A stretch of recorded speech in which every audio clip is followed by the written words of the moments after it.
Hello and welcome to another episode of Moguls of FBA. This is either episode 3 or 4. We're not sure. It's been a while since we've done this. Totally my fault. Been off in Dubai, relaxing and stuff. But now we're back anyway. My name's Simon. I'm, as many of you know me as FBA Mogul.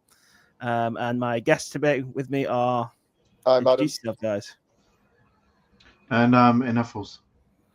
Cool. What do you guys do then? So we're all Amazon sellers. These who don't know, yeah. So let's start with how was Q4? Absolutely, yeah. Obviously, no, we haven't touched that. It's a little bit late, but yeah. I'll kick it off. I guess Q4 for me was pretty good. I was actually going to get my numbers. Actually, I totally forgot to do it, but I think I did about 25,000 profit, something like that. I think, which is not too bad, really. I was hoping for more, maybe, but. I can't remember. No, that's a total lie. That was December. My Q4 was 42,000. Yeah, I was going to say you did quite well. Yeah, I was thinking to myself, that seems low. Yeah, 42,000 profit, and obviously refunds have come through now as well for the most part. So that number will stay relatively stable, and pretty much exactly 351,000 sales. It's 350, 800. So for me, it went really well. It was a good experience. But how did you guys go for you, Adam? I think I did 20k in Q4, and I think I actually probably did better in November. Don't know why. I think the problem I had, I think a lot of my stock ran out in November, so yeah, that was probably the reason, to be fair. I was going to say exactly, it's the difficult thing in Q4. We've all bought this stock, right? We're hoping to get the maximum price for it in December, but last year what happened for me is I ended up selling a lot of it in November, and then I had kind of nothing for December, so I kind of regretted that. I remember you saying that, yeah. But then, going on to lessons I learned, I guess it's a tricky thing. Q4, it all depends on how much stock you've got and stuff. But yeah, if you sold that in November, you made a good profit. Then I guess count yourself lucky. Could you have made more in December? More, maybe. Who knows?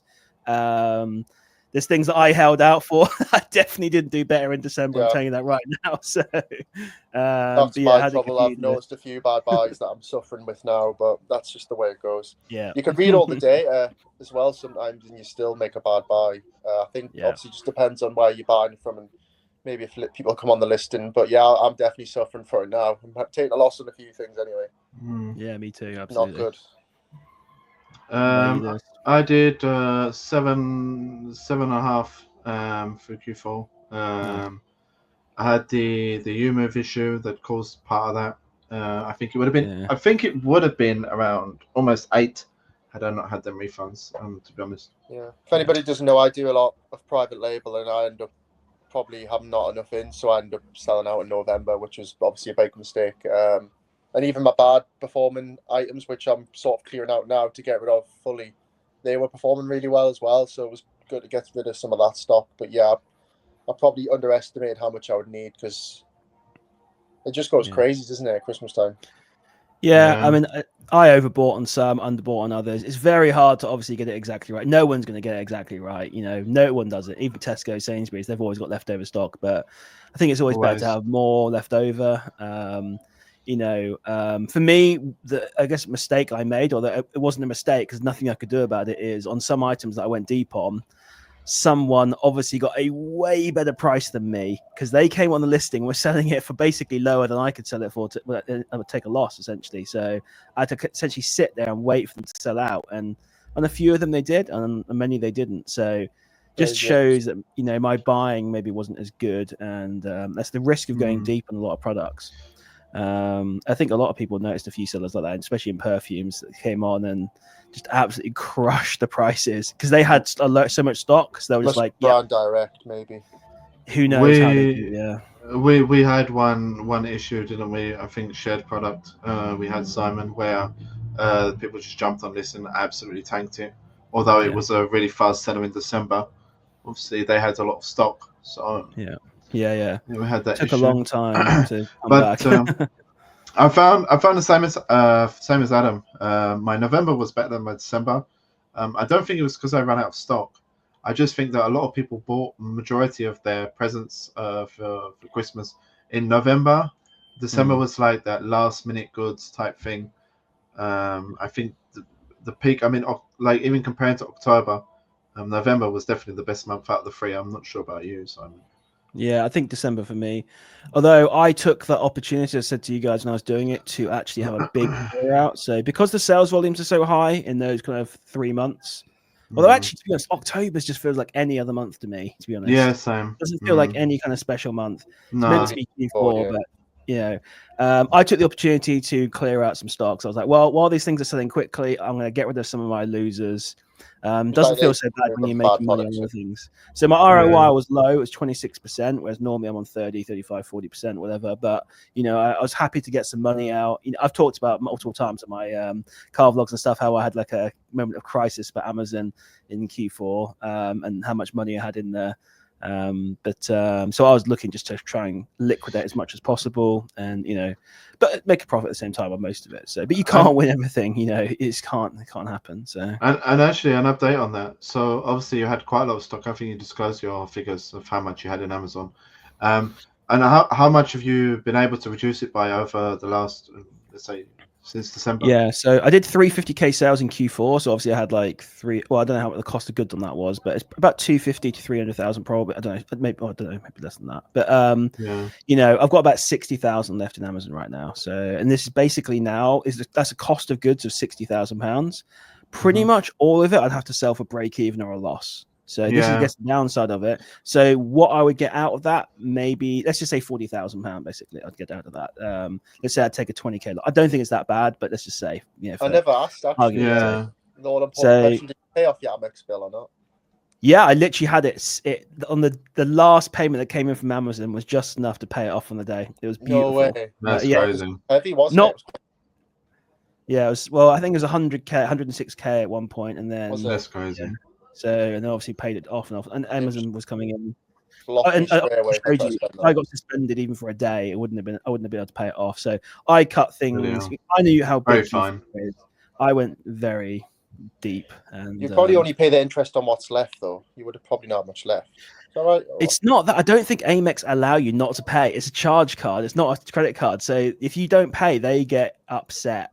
And I mean, they got upset with me spending too much. Yeah, kind of what you talked about. They charge you interest anyway. Yeah, they probably will do, but it doesn't look good if you don't pay it off, essentially. So no, that's it. I've nearly been caught a few times, but that's because of the fact that you over leverage and then stuff doesn't sell that particular month or whatever it is, or 2 months, depending on the turnover time, and you get caught, don't you? But so it's just very difficult to, like, you know, hard to predict, isn't it?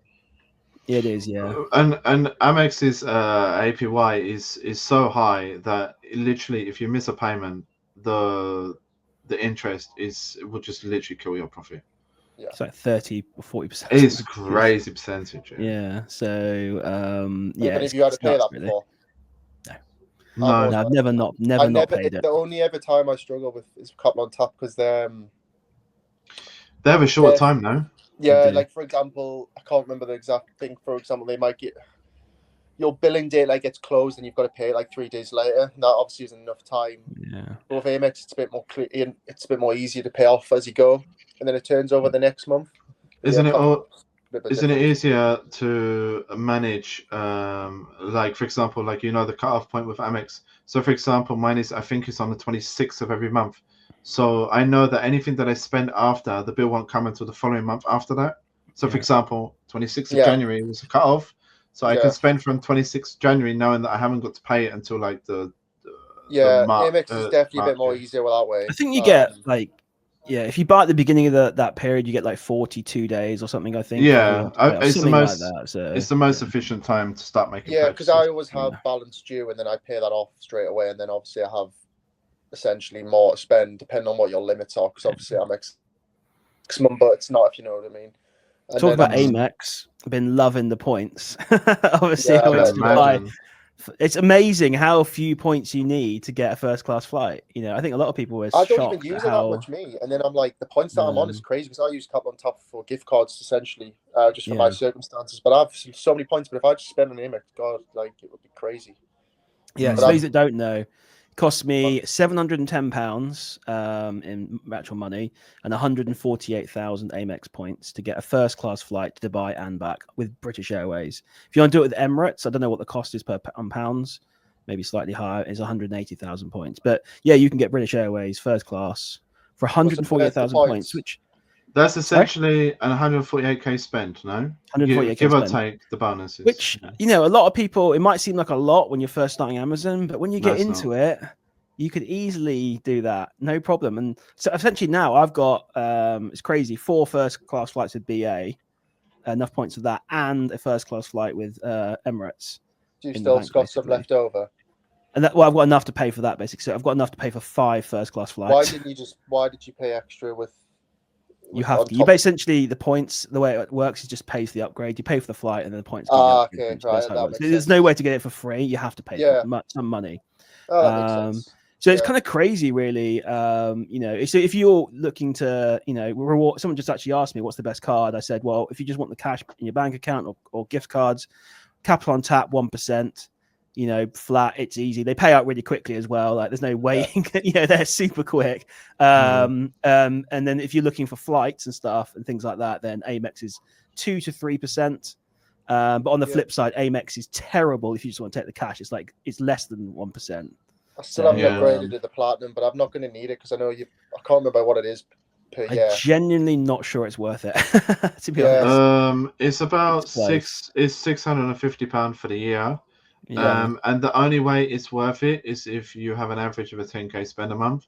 And obviously, when you've been doing Amazon for like 2+ years, 10k is not very difficult to achieve. I think for me, I just use the gold for now. But I've seen people talk about the platinum. I mean, obviously, Cyber will probably have it, but because you need for the flights done and stuff like that. So it gives you an extra 80,000 points a year, I think, for that extra. I can't remember how much gold is. No, it's more. It could be even more. So for me, when I was looking at it, I was like, well, for extra £400 a year, I'm going to get basically, even though I'm going to get like 1 flight out in first class, like one way with points, that's a bargain to me. Because if you bought that in cash, it's like platinum, £5,000. I'm platinum, yeah. It's an extra 120,000 points in a year because every month, if you spend 10k, they add that points. Yeah. But I think with gold, you get it every quarter, don't you? They do the same thing. Yes, that's correct. Yeah, it's quarter. Yeah, I can't remember the terms. Yeah, you do get something for spending however many. These are just all the little bonuses that we talk about beyond all the profit and stuff. You know? So in theory, if you hit the 10k target, you basically get another first class flight to Dubai every year. Extra. Even with stuff like Top Cashback as well, I would recommend to people, whoever's watching this, say they haven't started Amazon FBA. I would recommend for them just to get it regardless. I tell all my family, you just get it because you're spending the money anyway. But for me, I've been doing it. I wish I had bought it. I don't know how long it's been going for, say 10 years. I wish I had bought it 10 years ago. It makes you think, doesn't it? Like how much I probably spent, you know. But look at mine, and it's like 12 grand I paid out. I mean, I just literally paid out £1,600 into Airbnb vouchers, which I just whacked onto Airbnb because I'm going to be traveling. You don't know what else to spend on, do you? Because you get 6%. You obviously, depending on where you spend it. If you get cash, it's just you get 1,600. If you spend it on Airbnb vouchers, you get 6% extra, so it gives you extra whatever it is. It's not just Airbnb. You get the everyone's different. Amazon's like 1%. I don't know. Is it? So, I'll tend to use my gift cards, but I probably should spend more on Amex to be fair. But I don't even know what my limit is to be brutally honest with you, because they don't really give you one, do they? They sort of just tell you eventually. No, they do. If you have a gold card, you can test purchase. So, for example, you could say you want to spend 8 grand, and it will tell you whether it will decline or it will approve, and that gives you a rough idea of how much more you can spend on it. I think sometimes if you ring them up, they're usually good as well. Sometimes if you want a bit of leeway, they don't. Like, it just depends. But I would probably say, which you used to probably haven't done, but to have like sort of loans in place. Just for example, if you see like something that you need and you don't have the cash because you're running low, then you've got that just there. No one will loan me any money, so Amazon keeps saying, "Oh, we'll loan you 80,000," through ULend, and they offered me some. Don't do it through Amazon, no. Yeah, I've tried. No one will loan me money. I don't know why. So talking about, I just had to pay an £18,000 VAT bill. That was fun. 17,000 something on their cards. Yeah, because I didn't basically. I didn't because I cashed out so much in Q4 without spending more. I mean, I spent a lot of money as well in Q4, but obviously, I sold more than I bought. So you can delay it, can't you, with purchasing? Yeah, you can do, but I was obviously not buying a huge amount in Q4. In December, I should say, up to that. Well, December 10th onwards, I kind of like for the most part, I was just trying to sell stuff really. I didn't want to have too much in Amazon because the Amex bill and stuff. Can you spread it over the months, or will you have to pay it like? I think you just charge interest, so you just pay it basically. Yeah, I mean you can come up with a payment plan. I think it's on the website, but you'll get charged interest. Because people say they delay it, don't they? I mean, I don't, but some people delay, don't they, with purchasing and stuff like that. I think you can, if you buy enough, then it'll offset the VAT. Like if I'd spent the equivalent of like I don't know, I have to do the math in my head, 18 times by 6 essentially. Yeah. On stock, I could have basically made my VAT bill 0. Well, Rough it's math. like. So but you can only. But the problem is you can only delay it so long because the amount you need to spend on stock goes up and up and up. Yeah. So unless let's say it is 18 times by 6, suddenly you've got to spend another 108,000 on stock just to make your VAT bill 0. Okay, and then you've just built up another bit for your VAT bill for later on, which then next time I keep doing that to keep going out focus. You got to then spend even more to then offset that 18 grand plus the profit just because you're me. Escape. It's always when you first start, you can escape it for a certain while, but then there's a point where you can't, and you just have to bite the bullet and pay it.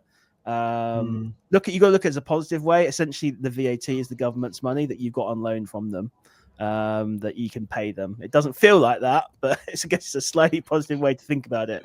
We are an unpaid tax collector. Yeah, exactly. Yeah, so yeah, exactly. But at least let's hold the money for a little while, I suppose. So that 18,000, let me hold it for.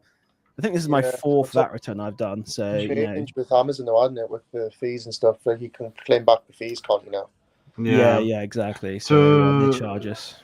To add on, I send them through, but to add on to the VAT thing, you can do a payment plan, but they do charge interest because there was a story that basically when someone's VAT registered, he basically paid too much. And HMRC had too much of his money, so he took him to court and charged him interest for the time that they had his money. But obviously, what happened is, time after that, they literally was investigating him so thoroughly and got him back for doing it. So probably wasn't worth that interest. Weren't really worth it. No. But they said if they can do it to me, I can do it to them. So yeah. But you can do a payment plan. You can, but not advisable. But yeah, anyway, Q4 looks like it went pretty well for all of us. But yeah, what's happened in Amazon recently? I was trying to think. There's that new reimbursement thing that's kind of interesting. I don't know if you guys checked that out. Did that go away or not? I never got stuck with that. Did that?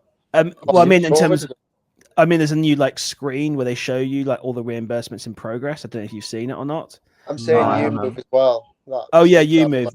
I've heard nothing about YouMove. I did my interview and stuff like that, and it made me, shit scared and stuff. And nothing happened.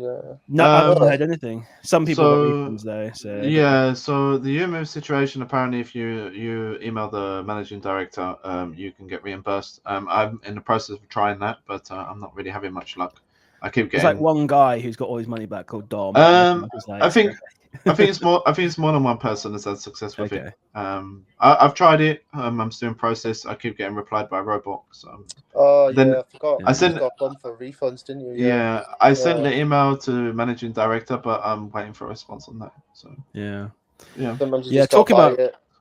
talking about robots, I had some poor sod reach out to me who his account got suspended, and he every time he puts an appeal in, he just gets auto rejected. Oh dear. By Amazon bot. So I said, so I said to him, the only thing you can do really is email the MD, I guess. And then the MD is well, we don't do appeals, go to the thing. And I said, okay, say to them, we're not asking you to do anything to do with the appeal. Okay, that's not what we're asking. What we're asking you to do is review the why every time I put an appeal in, it's getting auto ejected by bots. That's the thing we're looking into. But they keep just copy and pasting the same response. We don't deal with appeals, go through the process. Just trying to, this guy's got basically what happened to him is what I was fearful of in Q4, just before Christmas. All his stock got seized. I think it was about £6,000 worth of stock, £2,000 worth of cash. They basically kept hold of it. They're going to destroy his stock. They're going to keep his money. And I said, basically, at this point, the only thing you can do is small claims court. I don't know how successful it'll be. I don't think Amazon will personally turn up for £8,000. But yeah, I don't see any other way around it really. Because you just can't get through these bots. You just can't. They're not bothered. Are Yeah. they? He just keeps Not auto bothered. ejecting you, and then the MD's not helping you. What can you do? Yeah. Well, I think you spread your risk. I honestly, I see people doing crazy numbers, and I'm like, how much stock do they have in? Like, I know you had obviously quite a fair bit in Simon, Yeah, but like 250, I'm quarter of a talking million pounds more, in 1 month. I'm talking like, yeah, and I'm like, for starters, I'm thinking, what is their storage but price? But I'm also thinking, like, God, imagine they just got cut off. But I actually know big wholesalers that's happened to them, and I'm like, what the hell? Like, Oh yeah, it's imagine. happened to seven-figure, 8-figure sellers. They've been shut down. There's just, I think some Twitter guy put out like, oh, we've got like multiple locations all over the USA, loads of employees, 8-figure sellers, and we got suspended or something, and we've had to furlough all our employees. All our, it's just like Crazy, isn't it? There's one seller. Talking of Section 3s, he got Section 3 once, over one appeal. So someone done an authenticity claim. So he submitted all his documents, got through it. I think it took 3 months. He went through like a service on Twitter, and got his account back. Then he was in the process of doing all his prices again to sell again. Literally after 2 weeks, he got Section 3 again.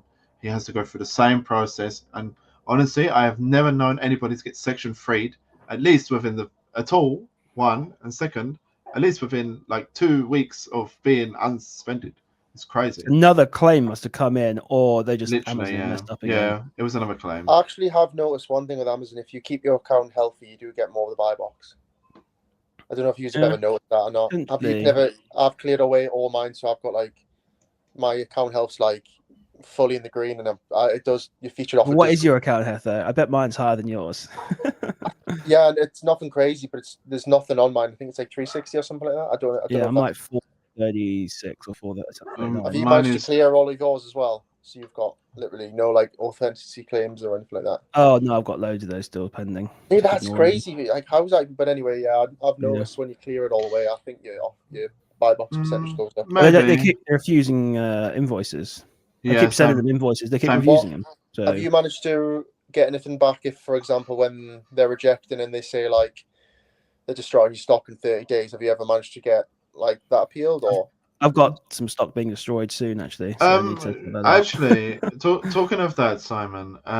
So I had the issue with a Dior authenticity claim back in, I think it was October. They sent me an email in January that they're going to destroy my stock in 15 days. It's now coming up to mid-February, and they have done nothing. My account health has not been touched. I've sent them appeal. It's just stuck in what you call it? Unfulfillable. That's no. Yeah, stranded essentially. Yeah. Stranded basically. Mine's never stranded. Mine always goes unfillable, but mine like it's not technically stranded because you can't fix it. You can't. But they say they're going to destroy it, and then sometimes it's still sitting there. And I'm like, yeah, same issue. But they don't even let you when you try to appeal that. They just like, it's like, when I was submitting invoices and like, what else? I think it was like a letter of authorization, for example, with another item, and they're still just like, no, we're not having that. we don't want you invoices. Yeah, I haven't heard anything more from mine, and the last appeal I'd sent was beginning of January, and nothing has happened. I guess the thing is aftershaves. Try and escalate to MD, I suppose, but even then it doesn't work, does it? So not always, no. The item that they destroy, and I've only got 10 in, but I could have quite easily had 100 of them in. So I'm really lucky. Well, I've got one where I've got 400 and something stock, and they're going to destroy them. Bloody hell. Yeah. They keep refusing the invoices. What is it, a toy or is it like a aftershave? I can't say. It's a health and beauty item. So it's quite expensive then, Jesus. I don't want to say what it is, but you will know what it is. I'll tell you off the stream. So no, that's fine. I'm just thinking about because if it's something that's quite expensive, I'm like trying to work out. It's going to be about, I don't know. What does it cost me? I just heard my rice cooker go off actually. It's about £3,200 worth of stock. So still a lot of money. It's just like it's pennies, isn't it? Really? So no, I'm joking. It's like another world for you if you've been a celebrity now, isn't it? Really, like. What do you mean celebrity? I did get noticed in Dubai, but I knew the person. That's why it wasn't like, oh my god, you're FBA mogul. Well, they did kind of say you're. No, I mean not actually, but yeah, it was. I ran into the owner of Protect Pro in Dubai actually, which is kind of weird. Just sat there eating Sunday lunch. He's like, oh, you're Simon, aren't you? I'm like, hey, what are you doing here? It's kind of crazy. Yeah. He's moving out to Dubai. So, But you're not like, you should be getting your arse to work and improving it. That's what you should have been saying. yeah. So, but yeah, I need to sort that out at some point. I've not been very. They've actually they brought some new features out, which I don't know, but I'm debating on reprices and everything anyway, like for next year. So Sure. I don't know I mean- I don't know when mine runs out, but I'll probably won't renew it, to be honest. But Yeah, fair enough. Yeah, there's other ones you can try. You know, Lewis uses Be Cool. I think it's hard to know though, use isn't it? Really, like let's be honest, you kind of Yeah, you can't like just like say, okay, half the stock is Be Cool, half the stock's like Project you've got to Pro. commit. Let's fight them Yeah. fight and see. You can't do it. It's I'd sell a toolkit, and then everybody was telling me about Protect the Pro. Now everybody's banging on about going back to sell a toolkit. I'm like, God, make your mind up. Like, it's madness, isn't it? Like, to be honest, I find all reprices to be very similar. They all. It's the dumping that I particularly like. That's what gets me. It's which one's best for dumping stock. I know that might be unpopular opinion, but like for me, that's the most important because there's always times when you need to get rid of stuff after. I mean, when I dump stock, I just set the price, set the min max, like basically the same, and just. But it's the way if you look at for each SKU, like if you actually see how they do it, it's sometimes it's crazy, but sure. But like you say, you're better off setting your mins and maxes. But yeah, if you it's hard to do with every SKU, but like you will notice. Yeah, there's definitely ones out there that were undercut by a penny because I had them doing Q4. Like they just keep undercutting me. Actually, like I said, I manipulated that listing where I had a load of stock and Amazon would just not give me the buy box. They were giving this buy box to this other seller. So I just I basically found out what his floor was and basically just priced it like 1p above him. So just trying to get him sold out as low as possible. Because I was getting like maybe one sell a day if I was very lucky. Whereas he was getting hundreds a day, so or whatever, dozens. So crazy. I was because Amazon wasn't showing the buy box there. I was able to manipulate that listing down and push the price down. It's crazy. You can actually go on listings as well, where I've noticed going on listings where somebody's been there for a while. And you can offer a better price, and you still won't get it, just because they've been on longer. Yeah, it could be that. Yeah, it's hard to know exactly like what it costs. They don't tell you, do they? It could be account health. It could be age of account. It could be a length of time on listing. It could be stock levels. It could be seller rating. It could be price. It could be locality potentially as well. Although when you've got lots of stock, it doesn't really count. It is impossible to say. And then on some listings, it's just broken. It seems like you just don't get the buy box. So I ran into that quite a lot in Q4. Actually, it really hurt me. Where I bought a bunch of stock. I was like, I'm going to get my fair share of buy box, and I was just getting nothing. And it was a bit sucky. So as well when people buy as well sometimes. Yeah, and one of them I was in before this other person was in, so I was in there before them, and they came in afterwards and still got the buy, like dominated the buy box on me. So I was like, "What?" And we had similar stock levels. Well, I had lots of stock anyway, so it's just like, what? Okay, he might have had more seller rating than me, but yeah, he had like more than 90% of the buy box at the time. I think we was talking about this item. Yeah, it's crazy. What do you think of the new reimbursement thing? Someone was saying like they're going to do it on like weight and dimensions or something like that. Yes. Oh, this one. Yeah. The system in general though, the reimbursement thing, to be honest with you, I don't trust it 100%.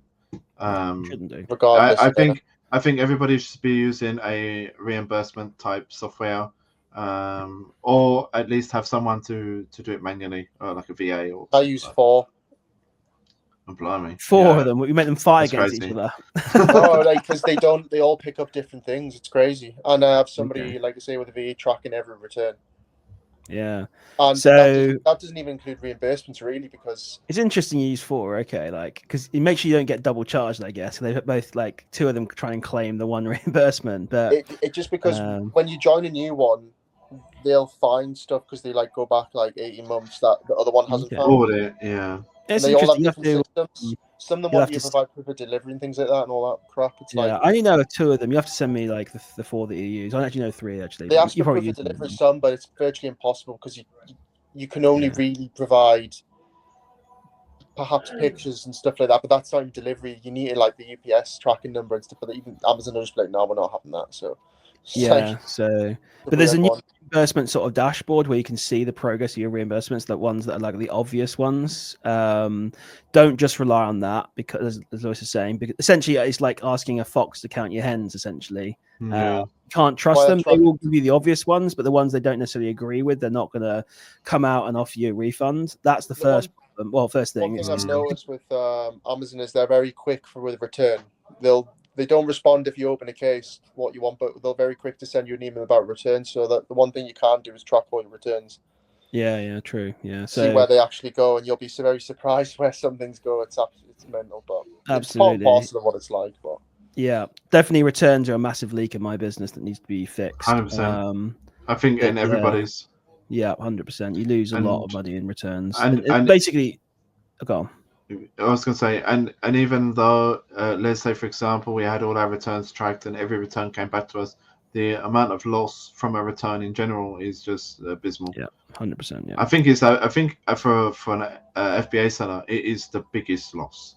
Yes, time as well, chasing and time. Yeah. So there's a new service coming out where they will deal with your returns for you. I'm going to be taking advantage of it and sending all my returns there. And well, you're not going to get much back for your money, but they'll essentially send back what they can to Amazon, or they will eBay it. Or that's what I was going to ask about the eBay situation, because I thought there was a software out there anyway that was already doing this, what you've just mentioned, but I don't know if anybody has already started. Not for America, maybe. I'm not quite too sure. Not for returns, no. Yeah, like returns that are damaged. I was like, how's it going to work? You need to know the ins and outs, because I've got quite a lot of stuff where it's like, you can resell it, but how are they going to process that all? Because with you tell them, I guess. If it's what I'm saying is because they'll take a percentage as well, won't they? So you think it'd be in their best interest to sort of like, but I don't know. But you don't have to touch it. That's the thing. It's trust, touching though, isn't it and seeing it is, I mean, you'll see what you get. It is such a killer, to be honest. The margins, let's be honest, like, God, this is such a negative podcast, this one. It's all about the negative stuff at Amazon, but it's the reality, I suppose. You can make a lot of money in Amazon, guys, but there are obviously a lot of negatives that come along. We all moan about these things, but yeah, the margins are getting slimmer and slimmer, and at returns, you need to be on top of those. I mean, I've got thousands of pounds sat there that I could have, just losing money every day. I could have that reinvested into other stock or whatever. It's just sat there. I'd rather just get 20p on the pound or whatever on through eBay, let someone else deal with it. It sucks, but when you first do Amazon, you really don't want to sell something a massive loss, but once you've been doing it a while, once you've got a lot of volume, you're just I just want to get whatever I can get back. And it also shows you why you need to actually buy decent products and buy products that have good ROIs and margins, so that you can take the hit on the ones that go wrong.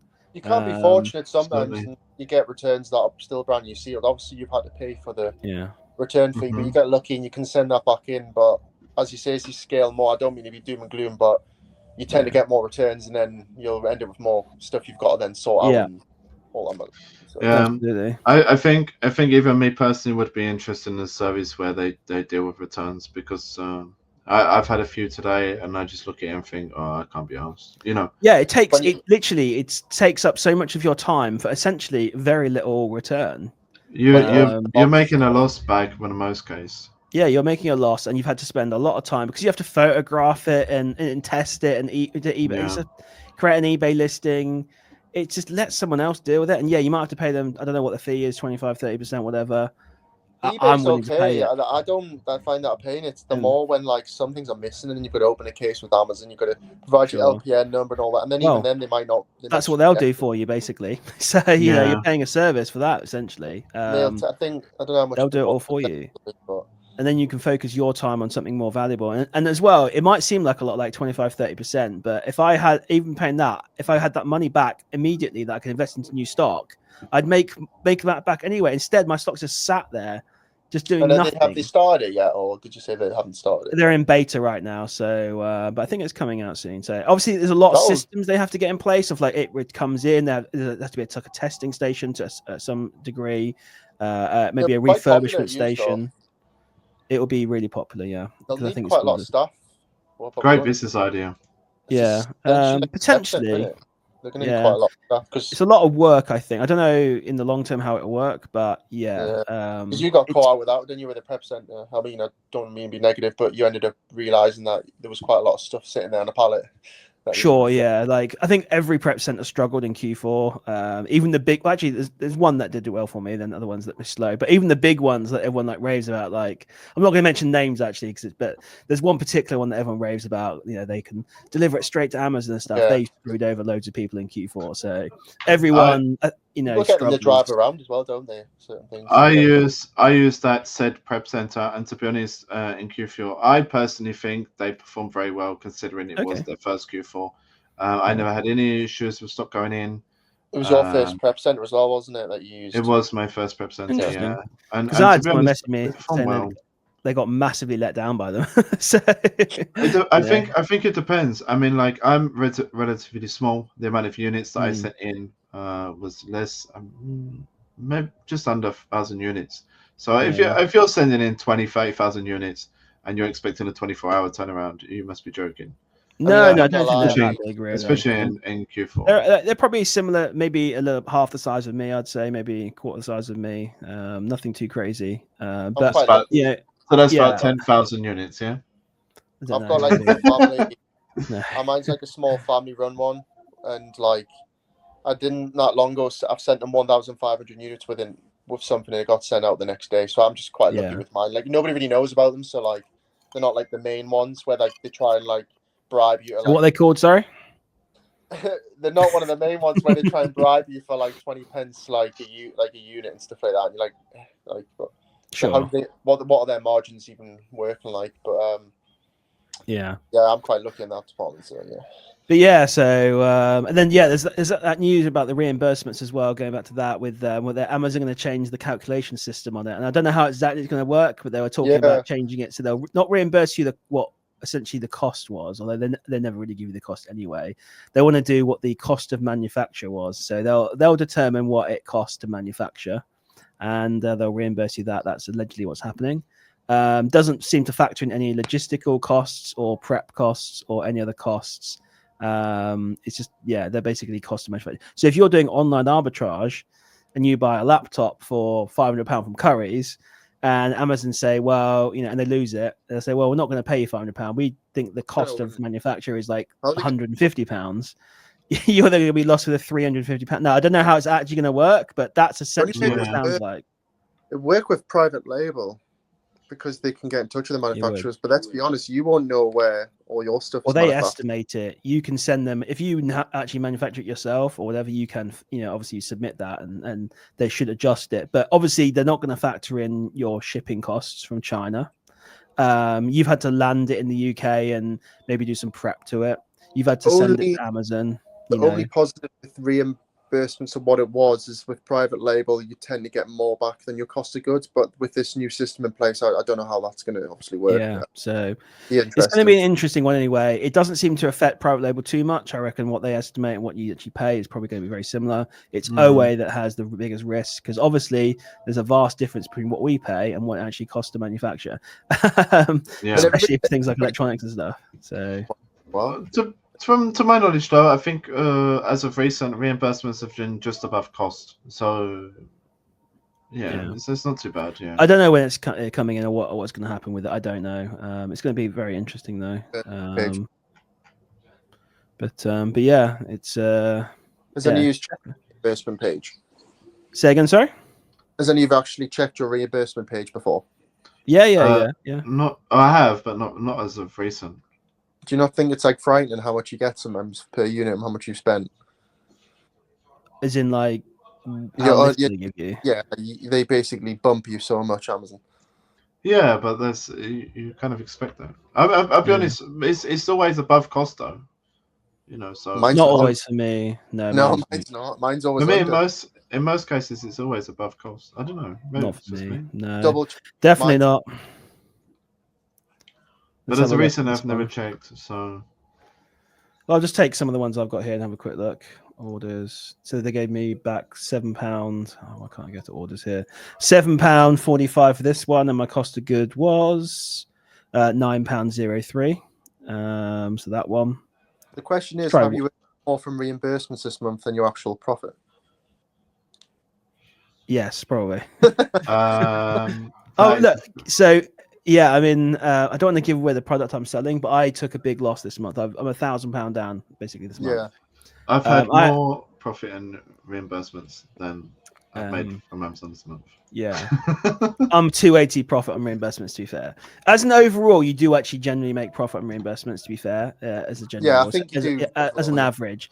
But and I don't really chase the ones, but it's the but yeah, time, the turnover though. That's the problem, and obviously you're only getting your cogs, which you could have better spent that somewhere else. But it's better than nothing. It is what it is. It's part of the game, isn't it? Yeah, It's just the problem is for me right now, and again, I don't want to be too negative. Is just it's almost like death by 1,000 cuts. It's they change the reimbursement from 180 days to 45 days. They change how they reimburse you. They change fees go up slightly.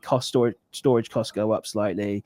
Any one of those by themselves is fine, but when you add all those together. And they throw the insurance liability onto you as well. Again, that's probably saved them a freaking fortune. It's not a big cost to us, but it is another cost. Yeah. £300 a year, whatever it is. Never got that. It's just, it's all these little things that they actually add up to quite a lot. I'm already running on a relatively small margin business anyway.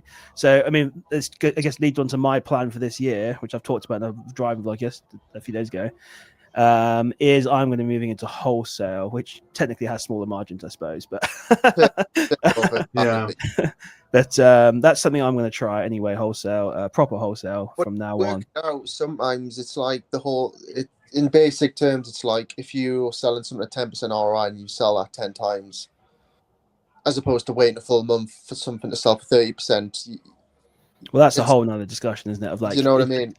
Are you better to hold it and wait for high profit or churn the stock as quickly as possible? It's it depends, doesn't it? I suppose. For me, I've had success doing it all. I think when you're first starting out, I think actually holding out for those better profits is probably a better thing, to be honest. But when you've got more stock, and of an item, you probably churning more. That might not be. I don't know. It's very difficult to. Yeah. For me, it's 90. I think then I get charged. I think it's 90 days. I think it's 90 days, and that's when I incur storage fees. Sure, yeah. I mean, that doesn't really matter too much. It's more about like, can you get the quicker money back to buy more stock? I guess it all depends as well. Do you have stock to buy? Do you have all these leads set there, and you're like, I wish I had more money? And if you like that, then sure, just sell your stock that you've got in there. Don't wait for your best prices. Get that money back and get it reinvested. If you're sat there, like, I've got no leads. And we'll just leave your stock in there, wait for your price. Yeah, as well, though, doesn't it? So yeah, I guess so. Yeah. So talking of storage costs, how is everyone's storage cost this month? Mine has been the lowest it's ever been in maybe 12 months. I've got mine down. So it's £107 for me. So yeah, so far. Wow, that's very good. Month to date. Last month wasn't that bad. 136 for me last month and £73 this month. Yeah, so for me it was £400. That's a big drop. So with a £14 in long-term storage, so not too bad really. That was I've got one particular item, private label, which I haven't sold that well, and that's been my biggest. And what's that? What the item? Yeah, no, you don't have to say it. So I'm joking. Don't want to give away your store. It's been there for too long, and Amazon will just be loving it. You know what I mean? When storage fees and stuff like that. They actually don't like it, too fair. They'd rather you sold stuff. No, but but they charge you more to be able to get that. They do, yeah. For storage price increase. Yeah, that's true. Yeah, absolutely. So yeah, it's definitely been interesting. Anyway, interesting lessons learned last year, I think. And yeah, for me, wholesale is. I mean, you're obviously private label, Adam. I'm going to be moving into wholesale a bit more. I want to obviously run my entire business remotely as well. So it's going to be very interesting to see how that works with wholesale. Because I want to move country, or at least go abroad more often. What are your plans, Lewis, for this year? To be honest, it's very similar to you, I suppose. I mean, I started with Gogita last year with your recommendation. So that was the first inkling of borderline wholesale. Yeah. Still doing a lot of OA, still doing a lot of A to A. But yeah, looking for more wholesalers, I think, is definitely the goal this year. Yeah. As I feel like you can get a lot more good deals, especially if you find the right wholesalers. But again, you need to be on the phones. because looking online on Google doesn't always cut it. No, there are a few tricks. Unfortunately, I can't share them right now, but I did call my first wholesaler on yesterday, I think. So should hopefully have an account opened. I can't say what category I'm going into, but I'm going into an interesting category for wholesale. So source some of their products just to double check that there's profitable items out and on our. I got a hint on this one that they've got some good stuff. So yeah, You don't have, but no, that's fair enough. I just yeah. What I'm trying to say is, it'd be good if you find it's just if somebody else finds it and jumps on the list, and that'll be the only thing what gets me. Sure. I mean, with wholesale, I mean, yeah, I don't know. It's probably there's a higher barrier to entry on this kind of stuff. It doesn't mean no one could jump on it, but yeah. And then again, it comes down to like how much your purchasing power is, how much you can negotiate, what's your relationship like with the supplier, all this kind of stuff. So it's a more people-run business, I think. You know, and if you end up being a good buyer with them, you know, when the good deals come along, they've got some short-dated stock or whatever, a really good deal. Hopefully, they'll be calling you first because you pay quickly and you buy a lot and stuff. So by maybe asking them if they got any bad stock they want to get rid of and things like that. Just building a relationship would be good as well. Yeah, so yeah, absolutely. So you maybe have to take a little bit of a hit to begin with, and maybe don't negotiate too hard or just buy the current. Yeah, so yeah, it's going to be interesting anyway. So it's going to be a learning curve, you know, because it's different for me. And I'm sure there's going to be. You're breaking up a bit, by the way. I don't know why. Your audio a little bit breaking up. Yeah, same for me. Don't know why. But it's going to be a learning curve anyway with wholesale, and I'm sure there's going to be issues that arise. Just like with, you know, I get people come to me and say, "Oh, private label looks like the answer." I'm like, "Yeah, private label looks really good, but it comes with a whole other host of problems." And I had like one guy today who messaged me saying, "Someone keeps buying all my stock on my private label brand. I've set a limit, and they keep buying it all anyway, and he's worried they're going to return it damaged." I'm like, "Yep." That could easily happen, and there's not much you can do about it apart from maybe report it to Amazon at some point, and they may not do anything about it. Why? What? Sorry. Why are they trying to buy all their stock? Is it? Does he think it's a competitor or? Yeah, he thinks it's a competitor. Yeah, with a competitive listing. I don't know. Yeah. So. But why wouldn't you set limits? You can, but you can. But you can just reorder. You can reorder, can't you? It's just a one order limit, not a total. That as well. You can what? Sorry, you're breaking up quite a lot. I don't know. Yeah. Can you hear me? Yeah. I don't know. You're breaking up quite a bit. I can only hear half your conversation. Real. But yeah, I don't know. Maybe there is a way to set a limit on. I don't think there is that I've seen. You can set an actual order limit where it literally limits them totally. It seems like it's just a per order. They can do three per order, and they can just rinse you. But so I don't know. That's what he's been saying to me. I also know with private label. I don't know if you've run into it, Adam, but you know, you tend to run into more unscrupulous sellers from certain countries who will do every dirty trick under the book to destroy your listing with bad reviews or authenticity claims. And so private label is not like a secret answer to making loads of money. It brings up a whole host of other problems, some of which are even more daunting and annoying than doing OA. and OA yeah. So, you know. Go, but you'll learn as you go. Yeah. So every part has its problems. OA have got this, PL's got this, it's my audio bad. And I think as I always say to people, Amazon's the gateway business. Make your money on Amazon and then GTFO or carry on and diversify. You can carry on, to be fair, like I'm doing, and diversify out like I have done with social media. I think that's what I'll be doing this year, probably. Yeah. So that's obviously why we're on here. You know, social media potentially as well. Like I'm pushing obviously my Discord community hard, website, social media, blah blah blah. Because it's just a way. Didn't hear a word of that, mate. Sorry. You got what? Think it might be a connection. I'm not sure, but maybe. No, we lost him totally. I think so. Yeah. But yeah. So what are your plans, Lewis, then for this year in terms of? Obviously business you talked about like FBA, but outside of it. So obviously for the last just over 2 years I've been doing FBA. I also have done since 2020. I've done a lot of reselling from other groups, a lot of eBay flips, joined from PS5 days, graphics cards, etc.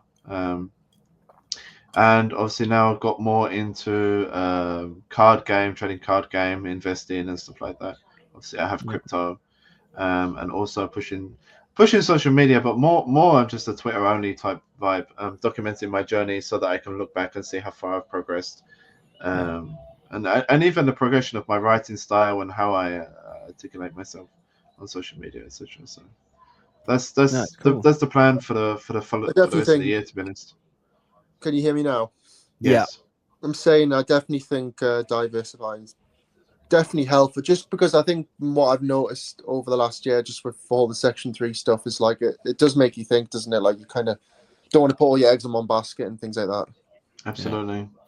So I think it's like, start with Amazon, make your money, and then diversify out. I still don't know anything better than Amazon FBA as like a really consistent and if you put the work in, you'll make money. Now I know like Lewis, like you're making bank on Pokemon right now, but you can't always rely on a Pokemon boom, to make you money. It's obviously if you have the Pokemon at the right time and the boom happens, you can make the money. But same with crypto, you could say, well, if you happen to be buy at the right time. With Amazon, it's consistent. There's no booms or busts or really anything like that. Yeah, It's exactly. a consistent business. I still want to be into Amazon just because of the whole, like, sort of, you can like reinvest your profits and stuff like that. But I still see the potential. But for me, it's more for the freedom in terms of, like, for example, with private label, I know one item's going to sell 1,000 times a month. I don't really need to source that product again. I just need to make sure the listing's better. Obviously, you got all that side, but I think it's like it's sort of like a hamster wheel with OA sometimes. You kind of constantly, just that's my perspective, and that's why I went to private label. But I think whatever avenue you go down, there's problems, but I also think there's quite a lot of potential as well, whichever avenue you go down. I guess the other thing as well is like nothing lasts out. You might find a really good OA lead, like I had that fantastic Nike sneaker one that eventually ended. You had a fantastic private label product that eventually just died because of competitors and Amazon messing you around, and it's not one you kept. But so obviously you milk these things for as long as possible, and then but you got to keep adding to them. So then when you lose one, it doesn't matter. You've got 5 more to replace it. So spreading out your risk as well. That's what I'm saying. Like for example, if I just had one private label item and like that was my main income, and that got shut down, now I'll be like screwed, wouldn't it? Essentially, do you know what I mean? So literally, or if you just did wholesale, I don't know, just had a couple of things. That's why I spread my risk around, but it's not a strategy. But the best way of it is obviously using Amazon as a consistency type income, and then obviously when you diversify, you can play these type season type things like crypto or other investments really that obviously when they come they'll make you loads of money, but obviously when they go you still have consistency for Amazon. So you're always going to make money at different periods of time. I think that's why I'm still heavily invested in it. Like I'll be still heavily invested in it this year because I know I can see the potential, and I've got like certain strategies which I went wrong on last year and I want to improve on, but at the same time I'm still thinking ahead, like of doing other things as well, like on the side, which I am doing. Which is kind of important because I just noticed with Amazon it's like it can't happen where people get banned, and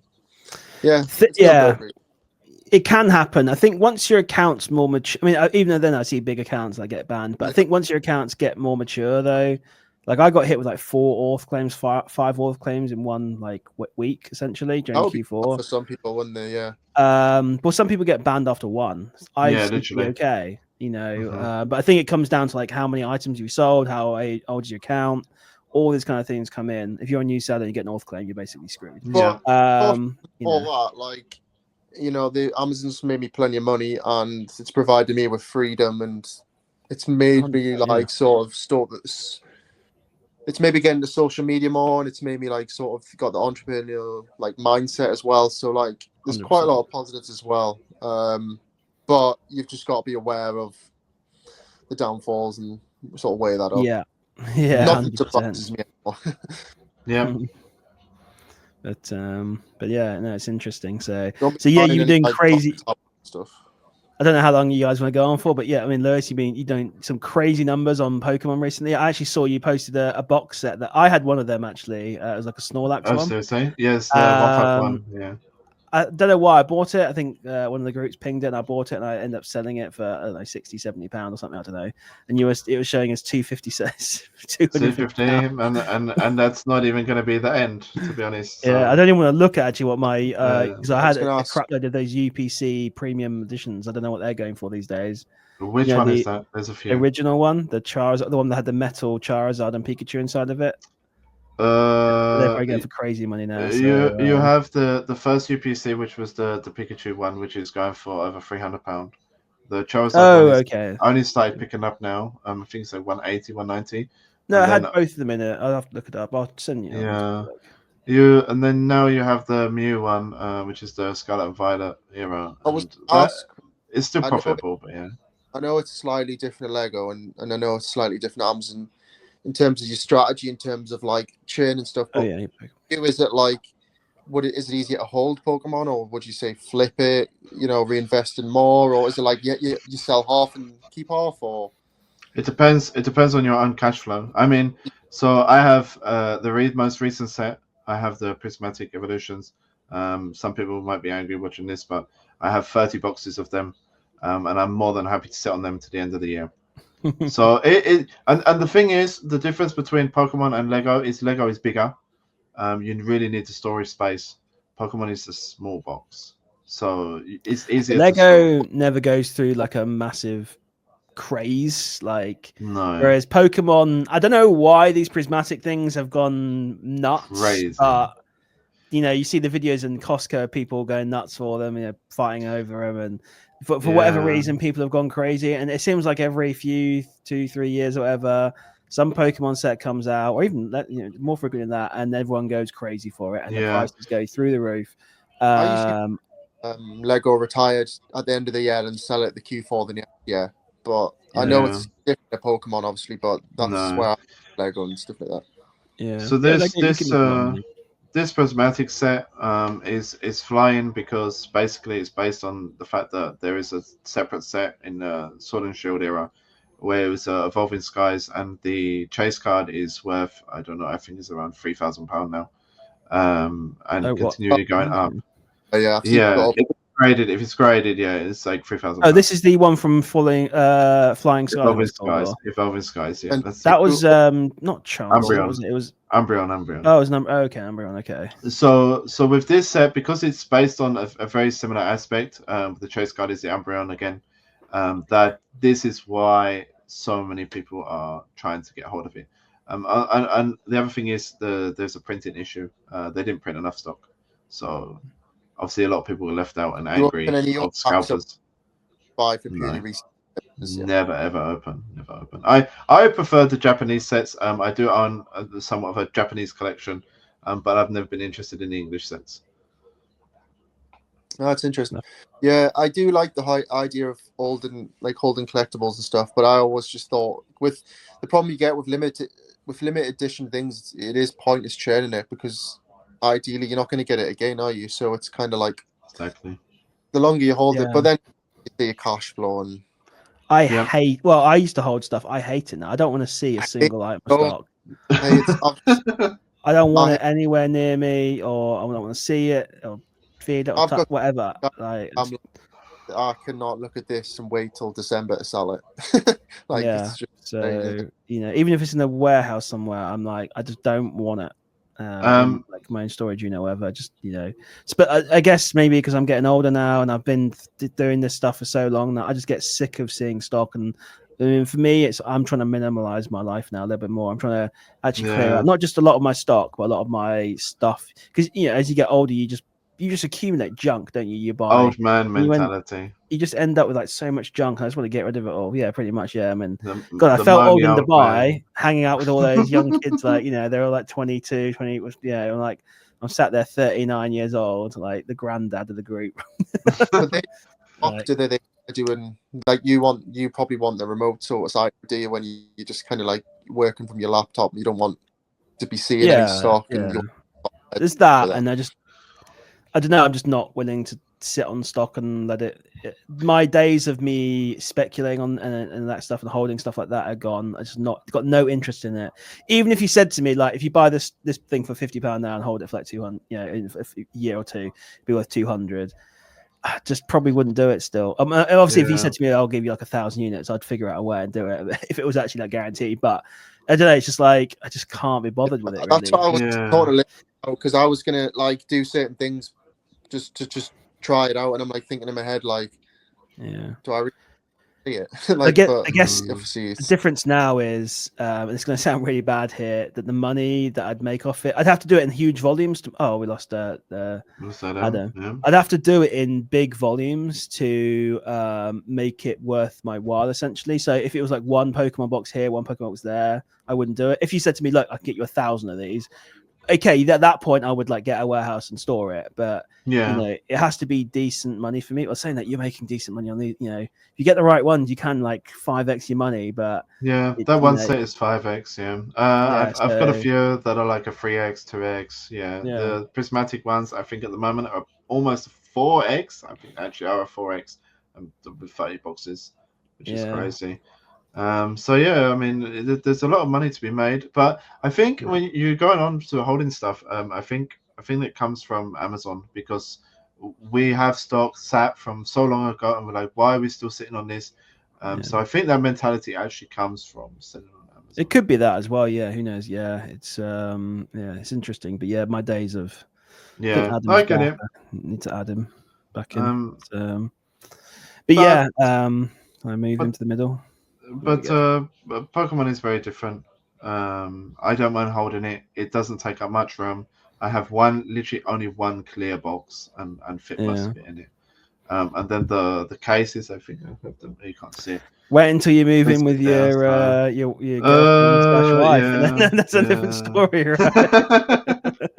So we need to do some negotiating for that, I think. But even if you're making money from it, unless that's getting spent on anyway, so that's a whole nother discussion. That's a whole nother discussion. Looks like we've lost Adam anyway, so we've been going on for about an hour anyway, maybe a little bit less with we had to restart it a few times as Adam was getting a bit shy with the introductions.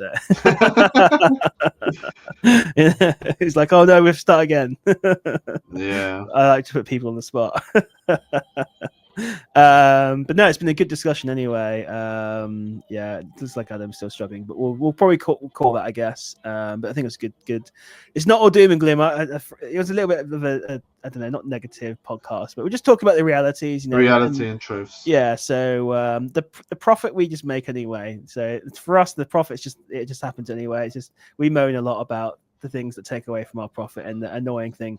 Honestly, Amazon can be such an amazing platform. If someone actually decent got in charge of it and changed how Amazon worked and actually treated sellers nicely and fairly, it could honestly do so well. Well, honestly, Amazon does well anyway, but also put in perspective, if you was in a really good job, you was making 100 grand, 200 grand, 300 grand a year, you would still moan about things, even though you're sure. Yeah, absolutely. Whether it be a colleague or something or ever issues, someone not doing anything. Yeah, there's always something. I've got friends like that. So, not making quite that much, but yeah. But the perspective is still the same. So anyway, thanks guys for watching. We do appreciate it. We're going to try and do this a bit more regularly. Absolutely. Yeah, even if I'm traveling or whatever, we'll try and still get on. Adam's still trying to connect, but thanks guys. Do appreciate it, and we'll see you on the next one. See ya. And I'll say bye for Adam.